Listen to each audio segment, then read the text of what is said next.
जय हिंद दोस्तों, कैसे हैं आप सभी लोग। आशा करता हूं आप सभी ठीक होंगे, स्वस्थ होंगे और मौज कर रहे होंगे। मैं अंकित एक बार फिर से आपके अपने एजुकेशन चैनल वासुदेव एजुकेशन में आपका स्वागत करता हूं। और दोस्तों, आज मैं लेके आया हूं आपके लिए राजस्थान यूनिवर्सिटी में जो एग्जाम चल रहे हैं उसी की इंपॉर्टेंट क्वेश्चन सीरीज का एक और महत्वपूर्ण टॉपिक लेके आया हूं, जहां हम बात करने वाले हैं बेटा सेमेस्टर 4 पे। और यहां हमारी बात चल रही है बेटा जूलॉजी पे। जूलॉजी के 4 यूनिट के इंपॉर्टेंट क्वेश्चन अपन ने डाल दिए हैं। अगर नहीं देखे हैं तो एक बार उनको जाकर के देखें, बड़े किफायती क्वेश्चंस होने वाले हैं। और अब हम बात करने वाले बेटा शॉर्ट टाइप इंपॉर्टेंट क्वेश्चंस की, जो छोटे क्वेश्चंस आपके पास में आते हैं इनकी। ज्यादा नहीं बात करने वाले, टॉप 40 के समथिंग हम बात करने वाले हैं। और ये वो क्वेश्चन होने वाले हैं आपके पास में जो आपके पेपर में छपने वाले क्वेश्चंस होते हैं। और इसका डेमो जो है वो आपने 3rd सेमेस्टर में आपने देखा था, बिल्कुल ऑब्जर्व किया था। और दूसरी बात, आपने अभी केमिस्ट्री का जो रिसेंटली एग्जाम हुआ है वहां पर भी आपने इस चीज का डेमो देखा है। ठीक है, तो बहुत सी चीजें हैं। केमिस्ट्री जो 6 सेमेस्टर का हुआ है, आपका नहीं हुआ है, तो बहुत सारी चीजें हैं जो वासुदेव एजुकेशन डिट्टो अपने पास में राजस्थान यूनिवर्सिटी से कवर करता है। तो आइए देखते हैं अपने पास में कि आज के टॉप 40 क्वेश्चंस में से शॉर्ट टाइप क्वेश्चंस कौन से होते हैं। तो आइए यहां अगर हम बात करें तो सबसे पहले जो क्वेश्चन आता है बेटा अपने पास में वो आता है कोशिका सिद्धांत व आधुनिक कोशिका सिद्धांत के मुख्य बिंदु लिखिए। तो हमें पूछ रहा है अपने पास में कोशिका सिद्धांत यानी सेल थ्योरी और आधुनिक कोशिका सिद्धांत यानी मॉडल सेल थ्योरी के पॉइंट्स पूछ रहा है। तो बेटा पहली बात तो कोशिका सिद्धांत किसने दिया था अपने पास में, तो याद रखना बेटा थियोडर व स्वान ने। किसने दिया था? थियोडर व स्वान ने। और आधुनिक कोशिका सिद्धांत जो था बेटा वो किसने दिया था? रुडोल्फ विर्चोव ने। किसने दिया था? रुडोल्फ विर्चोव ने। ठीक है, अब बात यह आती है कि सर कोशिका सिद्धांत ने क्या बताया था। तो बेटा कोशिका सिद्धांत ने यह बताया था कि सभी जीव जो है वो कोशिका से मिलकर बने होते हैं। कोशिका जीव की स्ट्रक्चरल व फंक्शनल यूनिट होती है, संरचनात्मक व क्रियात्मक इकाई होती है। जबकि आधुनिक कोशिका सिद्धांत में एक सीधी सी बात बताई गई थी कि बाकी सारी चीजें कॉमन थी, लेकिन उन्होंने कहा था कि कोशिका का जो निर्माण है ना वो पूर्ववर्ती कोशिकाओं से होता है, यानी नई कोशिकाओं का निर्माण पूर्ववर्ती कोशिकाओं से होता है। और इस आधार पर इन्होंने एक सिद्धांत दिया था जिसे हम कहते हैं बेटा ओमनीसेलुला ई सेलुला। ये किसने बताया था बेटा? रुडोल्फ विर्चोव ने बताया था। और रुडोल्फ विर्चोव जिससे सबसे ज्यादा प्रेरित हुए थे वो थे अपने पास में बेटा कॉल नेगली। कौन थे? कॉल नेगली थे। तो कुछ इस प्रकार से आपको क्वेश्चन लिखना है, बड़े अच्छे तरीके से, बड़े अच्छी रिटर्न में लिखना है। दूसरा क्वेश्चन आता है बेटा प्लाज्मा झिल्ली क्या है। प्लाज्मा झिल्ली क्या है? What is plasma membrane. तो बेटा प्लाज्मा मेम्ब्रेन जो है किसी भी जीव के चारों तरफ का जो आवरण है वही प्लाज्मा झिल्ली है। अच्छा, प्लाज्मा झिल्ली का रासायनिक संगठन क्या होगा अपने पास में? Describe it's chemical composition. तो केमिकल कंपोजिशन में लिपिड होता है, प्रोटीन होता है, कार्बोहाइड्रेट होता है और यहां पे बेटा कुछ प्रेजेंस वाटर की भी होती है। तो ये 4 मटेरियल इसको बनाने का काम करते हैं। किसको? प्लाज्मा झिल्ली को। ठीक है, और अगर इसके लिए मॉडल पूछता है तो मॉडल भी आप बता सकते हो, इकाई झिल्ली मॉडल बता दो या अपने पास में इकाई झिल्ली मॉडल बता दो या द्विस्तरीय मॉडल बता दो या तरल मोजेक मॉडल बता दो। इकाई झिल्ली मॉडल की बात करें तो रॉबर्टसन ने बताया था, द्विस्तरीय मॉडल की हम बात करें तो डैनियल डेविसन ने बताया था, और तरल मोजेक मॉडल की बात करें तो सिंगर व निकोलसन ने बताया था। क्लियर बात है? महत्व। यहां हम बात करते हैं विसरण व प्रासरण में अंतर लिखिए। Difference between diffusion and osmosis. तो बेटा विसरण से आप सभी वाकिफ हो क्योंकि आपने 1st सेमेस्टर और 2nd सेमेस्टर में इनको पढ़ा था जब हम इनवर्टिब्रेट पोर्शंस की बात करते थे। तो विसरण वो होता है जो कम सांद्रता से अधिक सांद्रता की ओर मूव करता है, जहां हमने प्रोटोजोआ ऑर्गेनिजम्स की बात कर रखी है। और प्रासरण वो होता है अपने पास में जिसके अंदर अर्धपारगम्य झिल्ली की आवश्यकता होती है, यानी अर्धपारगम्य झिल्ली के द्वारा पदार्थों का आवागमन होता है अपने पास में, जबकि विसरण में अर्धपारगम्य झिल्ली की आवश्यकता नहीं होती है। ठीक है, इसके अलावा बात करें माइटोकॉन्ड्रिया को कोशिका का पावर हाउस क्यों कहा जाता है? Why is the mitochondria called the power house of the cell? तो बड़ा सिंपल सी बात है, power house of the cell इसलिए कहा जाता है क्योंकि सबसे पहले बात करें तो एटीपी जनरेट करता है, एटीपी जनरेट करता है यानी कि एनर्जी सोर्स, यानी कि एनर्जी सोर्स या एनर्जी देने का जो काम है वो किसका है? माइटोकॉन्ड्रिया कोशिकीय श्वसन में सहायक होता है और उसी श्वसन की वजह से हमें क्या मिलती है? एनर्जी मिलती है। तो यही हमारे पास में पावर हाउस का एक सबसे बड़ा स्रोत है। क्लियर बात है। यूनिट फर्स्ट का 5वां क्वेश्चन हम देखते हैं, राइबोसोम क्या है? राइबोसोम क्या है? तो बेटा राइबोसोम वो है हमारे पास में जो प्रोटीन फैक्ट्री है, प्रोटीन का जो निर्माण करने वाला है वही कौन है बेटा? राइबोसोम है। जो प्रोटीन का निर्माण कर दे वही कौन है बेटा? राइबोसोम होता है अपने पास में। ठीक है, 70S और 80S राइबोसोम में अंतर पूछ रहा है आपसे, तो बेटा 70S राइबोसोम के लिए आप एक बात लिख सकते हो कि ये प्रोकैरियोट्स में पाया जाता है, ये यूकैरियोट्स में पाया जाता है। इसकी भी 2 इकाई होती है, इसकी भी 2 इकाई होती है। 70 की 2 इकाई जो होती है 50 + 30 होती है। 80S की जो 2 इकाई होती है वो 60 + 40 होती है। ठीक है, दोनों का काम प्रोटीन बनाने का होता है। क्लियर बात है। ठीक है, और इन्हें हम पैलाडे के कण भी कहते हैं क्योंकि इनकी खोज किसने की थी? पैलाडे ने की थी। क्लियर बात है। बड़े क्वेश्चंस निकल के आते हैं, बताते जाए करो। मैं सारी चीजें एक्सप्लेन कर रहा हूं, एक ही क्वेश्चन में मैं 2 क्वेश्चन भी बताते जा रहा हूं। ध्यान से पढ़ते जाइए, हर एक चीज आसान कर दूंगा मैं आपके लिए, क्योंकि मेरा एक ही टारगेट है, बच्चों के पेपर बैक नहीं रहनी चाहिए, बच्चों की चीजें क्लियर होनी चाहिए। ठीक है, और कल आपके पास में मॉडल पेपर आने वाला है, मॉर्निंग में आएगा मॉडल पेपर, याद रखना, क्योंकि फिर आपके पास में टाइम मिल जाएगा उस मॉडल पेपर को सॉल्व करने का। तो मॉर्निंग में आपके पास में मॉडल पेपर आने वाला है। और बेटा मैं सिंपल सी बात कहता हूं कि अगर आपको जो 4 यूनिट मैंने बताए हैं उनका मैटर अगर आपके पास में नहीं है, क्वेश्चंस के आंसर आपके पास में नहीं है और केवल आंसर अगर आपको चाहिए तो आप प्ले स्टोर से वासुदेव एजुकेशन डाउनलोड कर लीजिए ताकि आपको वो चीजें मिल जाए। और सबसे बड़ी बात मैं बता दूं, ये जो आप शॉर्ट क्वेश्चन की वीडियो देख रहे हो इसके आंसर्स भी अपन प्ले स्टोर पे अपलोड कर देंगे, वहां से ऐप पर अपलोड कर देंगे, जो नोट्स पीडीएफ सेक्शन में रहने वाला और फ्री ऑफ कॉस्ट रहने वाला है 100 टाइप इंपोर्टेंट क्वेश्चन का। बाकी अपन को अगर यूनिट वाइज इंपोर्टेंट क्वेश्चन के आंसर चाहिए तो उनका 35 रुपए चार्ज है, ये मैं बता देता हूं आपको। ठीक है, दूसरा क्वेश्चन है बेटा, लाइसोसोम को सुसाइड बैग क्यों कहा जाता है? तो पहले तो देख ले कि लाइसोसोम को खोजा किसने था? तो डी डूबे ने। किसने खोजा था बेटा? डी डूबे ने खोजा था। किसने खोजा था? डी डूबे ने खोजा था अपने पास में। उसके बाद में अगर सुसाइड बैग की बात करें तो इसके अंदर कुछ जल अपघटनीय एंजाइम पाए जाते हैं, हाइड्रोलाइटिक एंजाइम पाए जाते हैं, जो किसी भी कोशिका को फाड़ने में सहायक होते हैं और ये अपने आप को क्या करता है? ब्लास्ट कर देता है, इसलिए हम इसको सुसाइड बैग कहते हैं, यानी इसको मरने से डर नहीं लगता है। ठीक है, नेक्स्ट है बेटा, गोल्जी कॉम्प्लेक्स व एंडोप्लाज्मिक रेटिकुलम के कार्य लिखिए। तो बेटा ये दोनों एक जैसे अपने पास में, बस थोड़ा थोड़ा फर्क है अपने पास में। तो देखो गोल्जी कॉम्प्लेक्स की बात करूं तो इसके लिए याद रखना सबसे पहले तो ये ग्लाइकोसाइडेशन करता है और ये अलग से क्वेश्चन भी पूछ सकता है कि ग्लाइकोसाइडेशन कौन करता है, तो आपको बताओगे गोल्जी काय करता है। ठीक है, दूसरी गोल्जी काय की अगर मैं बात करूं तो आप सिंपल सी बात लिख सकते हो कि गोल्जी काय जो होता है ना अपने पास में बेटा, वो स्रावी पदार्थों के परिवहन में सहायक होता है। किसमें बेटा? स्रावी पदार्थों के परिवहन में सहायक होता है। तीसरा, ये लाइसोसोम का फॉर्मेशन भी करता है अपने पास में। और एंडोप्लाज्मिक रेटिकुलम की हम बात करें तो ये हमारे पास में बेटा लिपिड व प्रोटीन के संश्लेषण में सहायक होता है, क्योंकि आरईआर जो है और जो अपने पास में एसईआर जो है वो इसी के साथ में जुड़े होते हैं। ठीक है, आरईआर वो होता है जहां पे राइबोसोमल होता है, एसईआर वो होता है जहां लिपिड का होता है अपने पास में। दूसरा हम बात करें यहाँ पे, ये यांत्रिक सहारा भी प्रदान करता है कोशिका को। तो ऐसे हमारे पास में छोटे छोटे क्वेश्चंस करने हैं, ज्यादा बड़ी डीपली लाइन यहाँ पर नहीं लिखनी है, जो क्वेश्चन में पूछा वही बताना है। माइक्रो बॉडी क्या है, इसका कार्य लिखिए।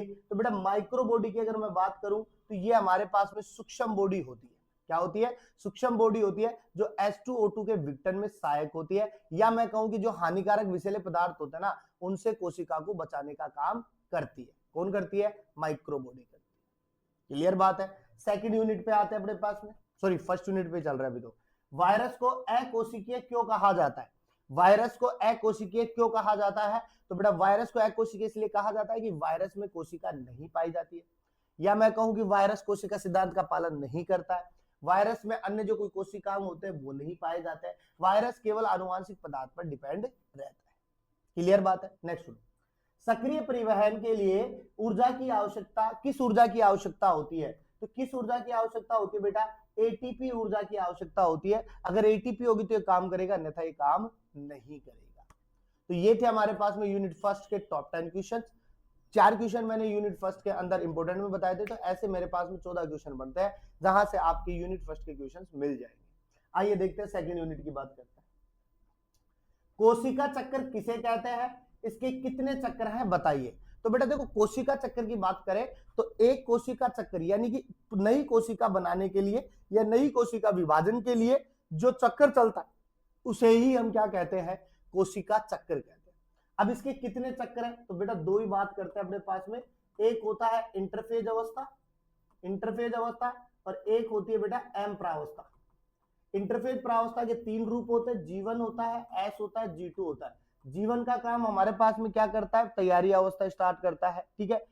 दूसरी बात, S की बात करें तो संश्लेषी प्रावस्था होती है। G2 के अंदर हमारे पास में कंप्लीट तैयारी हो जाती है, वृद्धि पूरी हो जाती है और विभाजन के लिए सहायक हो जाती है।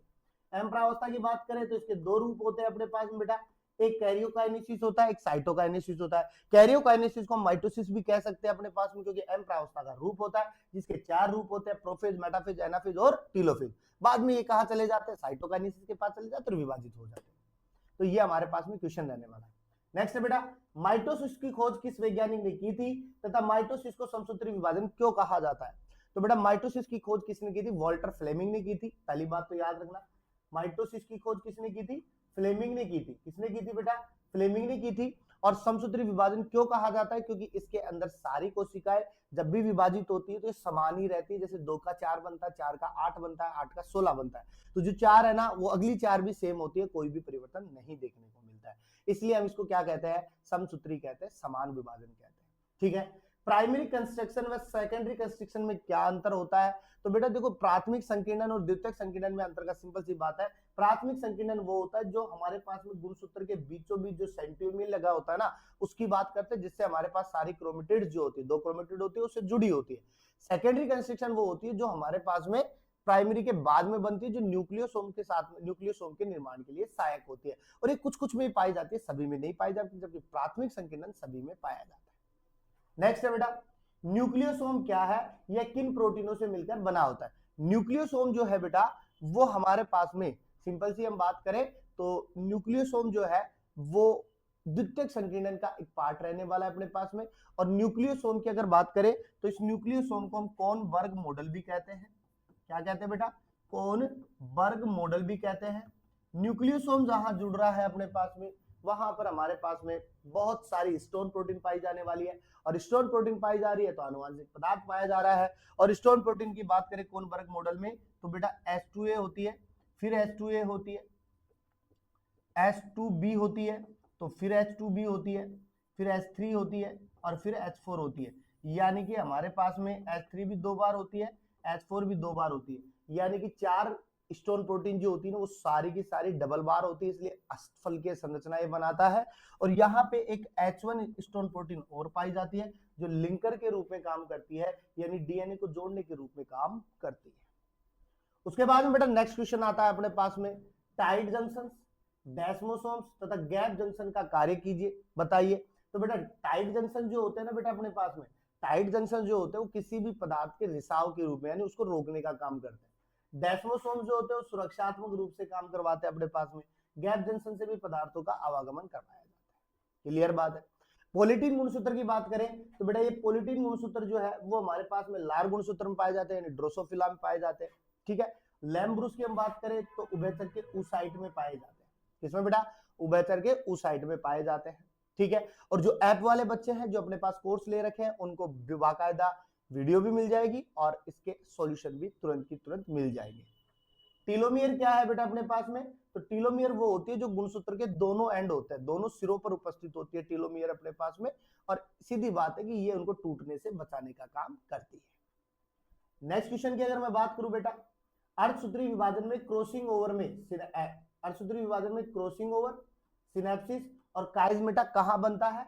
तो बेटा सिनेप्सिस जो बनता है ना वो बनता है जाइगोटीन में। किसमें बनता है बेटा? जाइगोटीन में। क्रॉसिंग ओवर जो है वो बनती है बेटा पैकाइटिन में, पैकाइटिन या पैक्टिन में। और काइजमेटा जो है, काइजमेटा जो है वो जिसका निर्माण भी वही होता है और दिखता भी वही है अपने पास में, वो है बेटा डिप्लोटीन। कौन सी है? डिप्लोटीन है। क्लियर बात है। मियोसिस फर्स्ट को रिडक्शनल डिवीजन क्यों कहता है? क्योंकि इसके अंदर गुणसूत्रों की संख्या क्या हो जाती है बेटा? आधी हो जाती है, इसलिए इसे रिडक्शनल डिवीजन कहते हैं। क्रोमेटिड क्या है अपने पास में? तो बेटा क्रोमेटिड वो होते हैं जो हमारे पास में, जैसे सीधी बात करें गुणसूत्र पर, हमारे पास में जो लेयर्स मौजूद होती है या जब इनका फॉर्मेशन होता है तो सबसे पहले जो संरचना बनती है उसे हम क्रोमेटिड ही कहते हैं। क्रोमेटिड से हमारे पास में कंप्लीट गुणसूत्र का फॉर्मेशन होता है। ये जो क्रोमेटिड होते हैं दो प्रकार के होते हैं, यूक्रोमेटिन या हेटेरोक्रोमेटिन के रूप में। यूक्रोमेटिन की बात करें तो ये हमारे पास में डीएनए जो होता है यहाँ पे कम पाया जाता है, उधर ज्यादा पाया जाता है। हल्के रंग के होते हैं, कुछ गहरे रंग के होते हैं अपने पास में। तो ये सारी चीजें इनको बड़े क्वेश्चन में भी दिखाया था, छोटे में भी दिखा रहे हैं। नेक्स्ट क्वेश्चन की हम बात करें बेटा, नेक्स्ट क्वेश्चन आता है बेटा यूनिट 3 से। एपिस्टेसिस क्या है? उदाहरण सहित लिखिए। ओके।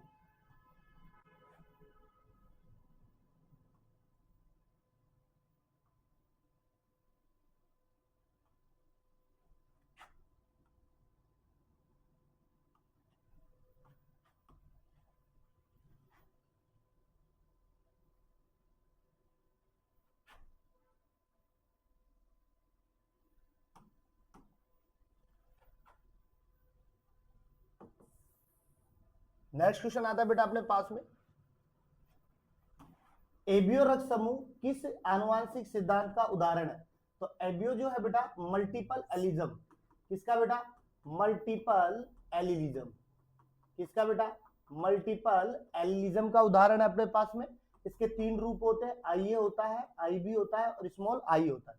ये सहप्रभावी होता है, ये अप्रभावी होता है अपने पास में, ठीक है ना। और इनके हमारे पास में चार रूप बन जाते हैं। कितने रूप बेटा? चार। और मैं कह सकता हूं कि 6 रूप भी बन जाते हैं, क्योंकि आईए और आईबी यानी ए और बी ब्लड ग्रुप जो होते हैं ना, वो दो दो बनाते हैं अपने पास में। दो दो कैसे बनाते हैं? तो सपोज ब्लड ग्रुप ए की बात करूं मैं, तो ये आईए भी बनाता है और आई भी बनाता है। तो उसी प्रकार से बी भी बनाएगा, उसी प्रकार से आई बी का बनेगा, आई किसका बनेगा बेटा? ओ का बनेगा।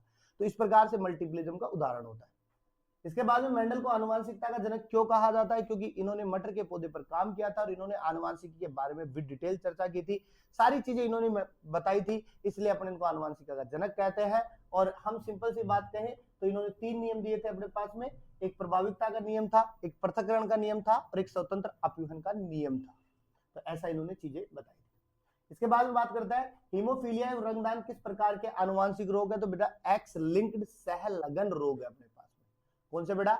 एक्स लिंक्ड सहलगन रोग है। और ये दोनों पुरुषों में ज्यादा पाए जाते हैं, क्योंकि उनमें केवल एक एक्स गुणसूत्र पाया जाता है। हीमोफीलिया जो है ब्लड क्लॉट से रिलेटेड करता है, और रंगदाता जो है कलर ब्लाइंडनेस जो है वहां पे हमें देखने में थोड़ा दिक्कत होती है, लाल हरे और नीले में पहचान नहीं हो पाती।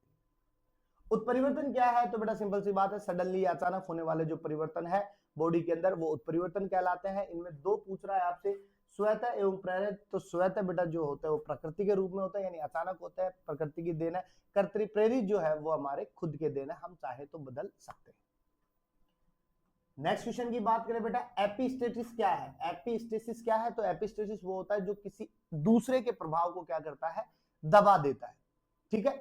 और इसके अंदर उदाहरण की बात करें तो कुत्ते के कोट की बात कर सकते हैं, जो बाल होते हैं ना उनकी बात कर सकते हैं। और एक बच्चा कह रहा था कि सर बॉटनी के क्वेश्चन आप बता रहे हो, तो बेटा वो उसमें बता रहा था, कल एक वीडियो आई थी 3rd यूनिट की, उसमें बता रहा था। तो बेटा मैं एक बात बता दूं कि जेनेटिक्स जो है वो दोनों के लिए सेम सी होती है, पॉइंट भी सेम है, चीजें भी सेम है अपने पास में, क्योंकि सिलेबस सेम सा है, इसलिए वो है। और वो आप सेकंड सेमेस्टर में पढ़ते थे, सॉरी 3rd सेमेस्टर सेकंड में पढ़ते थे, इसलिए आपको पता है कि बॉटनी से रिलेट कर रहा है। बट ऐसा कुछ भी नहीं है, जूलॉजी और बॉटनी के कॉन्सेप्ट लगभग सेम से होते हैं, इसलिए ध्यान रखना इन चीजों को। दूसरी बात करें डाउन सिंड्रोम, टर्नर सिंड्रोम और क्लाइनफेल्टर सिंड्रोम की कैरियोटाइप लिखिए। तो बेटा डाउन सिंड्रोम की बात कर लो अपने पास में, डाउन सिंड्रोम की बात कर लो अपने पास में, तो 47 होते हैं यहाँ पे। कितने होते हैं? 47 होते हैं अपने पास में। जो 21 होता है ना अपने पास में, 21 के अंदर हमारे पास में एक एक्स गुणसूत्र की, सॉरी एक्स गुणसूत्र नहीं, हमारे पास में 21 की जो होती है एक पुनरावृत्ति देखने को मिलती है यहाँ पे। तो मैं लिखूं यहाँ पे 21 प्लस एक्स वाई, समझ रहे हो बात को? तो ऐसा देखने को यहाँ पर मिल जाता है। तो आप ये कह सकते हो कि यहाँ पे 47 गुणसूत्र देखने को मिलते हैं। वही टर्नर सिंड्रोम की बात करें तो यहाँ पे आपको x0 मिलेगा, 45 गुणसूत्र होंगे, एक कम हो गया। क्लियर बात है? एफ वाले बच्चों को अच्छे से समझा रखा है मैंने। क्लाइनफेल्टर सिंड्रोम की बात करें तो यहाँ पे हमारे पास में बेटा क्या होगा, यहाँ पे भी 47 गुणसूत्र होंगे, एक एक्स की एक्स्ट्रा पुनरावृत्ति हो जाती है यहाँ पे। तो ये एप वाले बच्चों को अच्छे से चीजें डिफाइन कर रखी है अपने, बता रखा है। ठीक है, एक्स लिंक्ड व ऑटोसोमल आनुवांशिक रोगों के उदाहरण की बात करें तो एक्स लिंक्ड की तो मैंने अभी बता दिया आपको, कलर ब्लाइंडनेस और हीमोफीलिया की बात कर दी, और ऑटोसोमल के लिए आप सिकल सेल एनीमिया की बात कर सकते हो। ठीक है, मोनोहाइब्रिड क्रॉस व डाईहाइब्रिड क्रॉस क्या है? तो बेटा मोनोहाइब्रिड क्रॉस जो होता है वो एक संकरण होता है, यानी कि एक जोड़ी विपर्यासी लक्षणों को लेकर के क्रॉस करवाया जाता है। डाईहाइब्रिड में दो जोड़ी विपर्यासी लक्षणों को लेकर के क्रॉस करवाया जाता है, यही मोनोहाइब्रिड और डाईहाइब्रिड क्रॉस होता है। एक में 3:1 आता है, एक में 9:3:3:1 आता है। उसके बाद में हम क्वेश्चन की बात करें बेटा, जीन व एलील में अंतर लिखिए, difference between a gene and allele. तो जीन जो है बेटा वो हमारे पास में कंप्लीटली काम करती है किसी एक के लिए, और एलील जो होता है वो अपने पास में टुकड़ों में होता है। ठीक है, ट्राइसोमी क्या है? तो ट्राइसोमी वो है जिसके अंदर एक गुणसूत्र की एक्स्ट्रा पाई जाती है, एक गुणसूत्र की लेयर एक्स्ट्रा पाई जाती है, जिसके अपन डाउन सिंड्रोम की बात कर सकते हैं। क्योंकि यहां पर हमारे पास में क्या पाया जाता है बेटा, एक एक्स पाया जाता है, जिसे हम क्या कहते हैं, 47 गुणसूत्र कहते हैं, और 21वें जोड़ी गुणसूत्र की पुनरावृत्ति हो जाती है। तो ये यूनिट 3 के क्वेश्चन भी पूरे होते हैं अपने पास में। अब बात करते हैं यूनिट 4 के। यूनिट 4 का पहला क्वेश्चन है बेटा, वेक्टर क्या होता है? वेक्टर वो होते हैं जो हमारे पास में जो फॉरेनर यानी विदेशी डीएनए जो होता है या विदेशी आनुवांशिक पदार्थ जो होता है उसको एक पीढ़ी से दूसरी पीढ़ी में लेके जाते हैं, यानी एक कोशिका से दूसरी कोशिका में पहुंचाने का काम करता है, वेक्टर होता है। वेक्टर्स की हम बात करें तो आप प्लाज्मिड की बात कर सकते हो, ये भी आपने पढ़ा है। कोस्मिड की आप बात कर सकते हो, ये भी पढ़ा है। लैम्डा बैक्टीरियोफेज की बात कर सकते हो, और वाईएसी की बात कर सकते हो। तो ये सारे होता है। फेजमिड भी होता है अपने पास में। ठीक है, किण्वन क्या है? तो किण्वन जो है कि सूक्ष्म जीवों के द्वारा हमारे पास में कोई अन्य पदार्थ प्राप्त करने की प्रक्रिया होती है। अब किण्वन से उत्पन्न उत्पादों के नाम लिखे तथा जीवाणुओं के नाम लिखे, तो आप एल्कोहल का नाम लिख लो सबसे पहले। एल्कोहल में आप सैकेरोमाइसिस सेरेवेसी ऐड कर दो। ठीक है, आप कर्ड का नाम ले लो, कर्ड के अंदर आप लैक्टोबैसिलस स्पीसीज का नाम ले लो अपने पास में। ठीक है, ऐसे सिरका की बात कर लो जिसमें एसिडोबैक्टर की बात कर लो अपने पास में। ठीक है, तो ये होते हैं हमारे पास में जीवाणुओं के नाम के साथ। खाद्य संरक्षण के उद्देश्य क्या है? तो खाद्य संरक्षण जो है भोजन को सुरक्षित रखने का काम करता है, पहली बात तो। दूसरी बात, लंबे समय तक बनाए रखता है। तीसरी बात, जो उसका रंग है, जो उसका स्वाद है, उसको पूरे को बनाए रखता है। ठीक है, तो ऐसे कुछ हमारे पास में क्वेश्चंस होते हैं। उसके बाद में हम बात करें स्टेम सेल्स क्या है? तो स्टेम सेल्स के लिए आपने पहले भी पढ़ा है, स्टेम सेल्स वो होती है जो हमारे पास में कंप्लीट कोशिकाओं को विभेदित करे, अविभेदित कोशिकाओं को अपन एक संपूर्ण जीव का निर्माण कर सकते हैं। अगर जाइगोट हमारे पास में हो जाए तो, जाइगोट की सेल्स हमारे पास में हो जाए तो हम कंप्लीट जीव का फॉर्मेशन कर सकते हैं। 3 प्रकार की होती है, प्लूरीपोटेंट होती है, मल्टीपोटेंट होती है, और हमारे पास में टोटीपोटेंट होती है। प्लाज्मिड क्या है? तो प्लाज्मिड बेटा एक प्रकार का वेक्टर है जो फॉरेनर डीएनए को एक कोशिका से दूसरी कोशिका में ले जाने का काम करता है, इसीलिए इसको हम क्या कहते हैं, वेक्टर कहते हैं। नेक्स्ट होता है जीन क्लोनिंग क्या है? तथा जीन क्लोनिंग में वेक्टर का कार्य लिखिए बेटा। तो जीन क्लोनिंग की अगर मैं बात करूं बेटा, तो सिंपल सी बात है, क्लोनिंग भी हमारे पास में क्या होती है, हुबहू शक्ल प्राप्त करने वाली चीजें होती है, और ये वेक्टर के रूप में काम करती है। क्योंकि यहाँ पर हम किसी भी वेक्टर को लाके छोड़ दे, जैसे प्लाज्मिड को लाके छोड़ दे, तो वो भी हमारे पास में यही काम करवाएगा। तो इस प्रकार से हमारे पास में बेटा टॉप 37 क्वेश्चन लेके आता हूं मैं, केवल 3 क्वेश्चन नहीं है अपने पास में, क्योंकि मैंने इतने ही निकाले थे, और ये सारे क्वेश्चंस आपके लिए एग्जाम के लिए हुबहू छपने वाले हैं। मिल जाएंगे आपको क्वेश्चंस, नहीं तो मॉडल पेपर जो आएगा उसमें से मैं इनमें से और 10 क्वेश्चन निकाल दूंगा इन्हीं 37 में से। तो कौन से इंपोर्टेंट होने वाले हैं उसकी हम बात करने वाले कल मॉडल पेपर के साथ में। तब तक के लिए बने रहिएगा। और बेटा मैं सिंपल सी बात कहूंगा, अगर आपको इनके शॉर्ट टाइप क्वेश्चन के आंसर चाहिए तो आपको प्ले स्टोर जाना है, और वहां से आपको क्या करना है, वासुदेवा एजुकेशन ऐप डाउनलोड करना है, और वहां जाकर के नोट्स पीडीएफ सेक्शन से इसको डाउनलोड करना है। ठीक है, नेक्स्ट बात करें, दूसरी बात, अगर आपको फिर भी नहीं मिल रहा है तो आप इन नंबर्स पे आप कांटेक्ट कर लीजिए, 7792929796 पे, और 9928943939। शॉर्ट टाइप क्वेश्चंस जो है वो आपके लिए फ्री ऑफ कॉस्ट रहने वाले हैं, कोई चार्जेबल नहीं है इनका। और अगर आपको यूनिट 4 तक के आंसर पीडीएफ चाहिए, जो आपको इंपोर्टेंट क्वेश्चन बताए थे, जो लॉन्ग क्वेश्चन थे, उनका चार्ज 35 रुपए रहने वाला है। चाहे आप पीडीएफ के माध्यम से लो, चाहे आप ऐप से डाउनलोड कर लो, दोनों जगह अवेलेबल है। तो जल्दी से जल्दी आप इस नंबर पे कॉल कर सकते हो या प्ले स्टोर को डाउनलोड कर सकते हो। इनको डाउनलोड करके आपका मटेरियल आपको मिलता है, आपकी पढ़ाई जो है आपकी सरल होती है, सुगम बनती है। मिलते हैं एक नेक्स्ट वीडियो के साथ में, तब तक आप बने रहिएगा। हमेशा की तरह बेटा मुस्कुराते रहिए, मुस्कुराना जीवन का अमूल्य पल है।